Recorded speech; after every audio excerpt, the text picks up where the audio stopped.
Hello guys, সবাই কেমন আছেন? আশা করি সবাই ভালো আছেন। ওয়েলকাম টু অ্যানাদার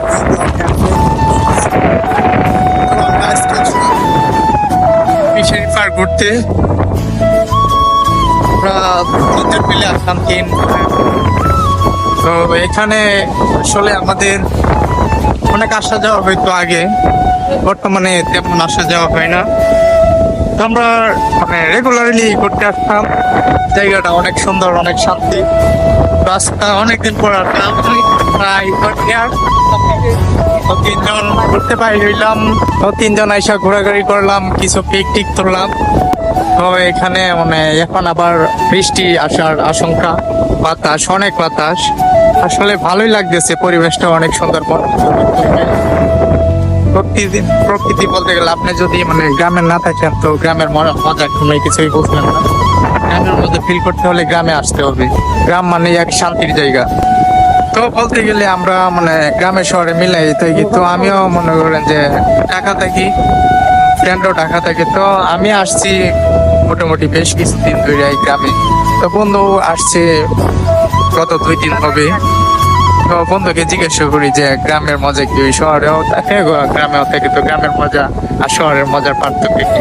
বন্ধু তুই তো অনেকদিন ধরে ঢাকা থাকস, তো অনেকদিন পরে আসলি ঢাকা থেকে, আজকে আমাদের সাথে ঘুরতে পারিস। তো তোর আজকে গ্রামের আসার ঘোরাঘুরির অনুভূতি কি? আসলে গ্রামের শান্তি তো শহরে পাওয়া যায় না। শহরে দীর্ঘদিন ধরে 1 বছর ধরে শহরে আছি, আসলে ওইরকম ভালো লাগে না। আজকে এসে বাড়িতে আসছি, এদিকে আসছি, আজকে অনেক বাতাস, অনেক ভালো লাগতেছে।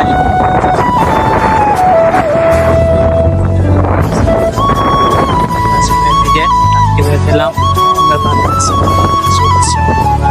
ভালো লাগতেছে আজকে। আজকে অনেক ভালো লাগতেছে। বলতে গেলে শহরে থাকলে তো আর গ্রামের শান্তি পাবে না। গ্রামের যে ফিল, একটা গ্রামে ঘোরাঘুরির যে একটা মজা, শহরে থাকলে তো আর এটা পাবেন না। ওইটার মজা আপনার যদি অনুভব করতে হয় তাহলে গ্রামে আসতে হবে। গ্রাম মানে শান্তির জায়গা, এক বিশাল শান্তির জায়গা। আমাদের গ্রামটা অনেক সুন্দর, অনেক সুন্দর একটা জায়গা।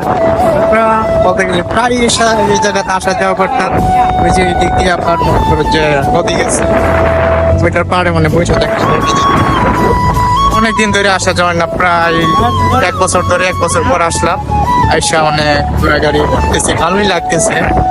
বৃষ্টি আসার আশঙ্কা, অনেক বাতাসে আমার চুলগুলো একদম ইয়েলো করে দিচ্ছে, আমাকে পাগলের মতো দেখা যাচ্ছে গাইস। যাই হোক, ভালোই লাগতেছে। বৃষ্টি এলো, বৃষ্টিতে ভিজতে ভালোই লাগবে। তবে আমাদের গ্রামের বাড়িটা একটু দূরে। আবার বললেন যে এখন বৃষ্টি আসলে বিদ্যুৎ চমকায়, গ্রামের বাসায় যেটা বলে যে টাটা করে, ওইটার কিন্তু অনেক ভয়। আমাদের এলাকায় কিশোরগঞ্জে এই ঠান্ডা পড়ে অনেকজন মারা গেছে এই সিজনে। বাতাসে আমার চুলের অবস্থা একদম আজে।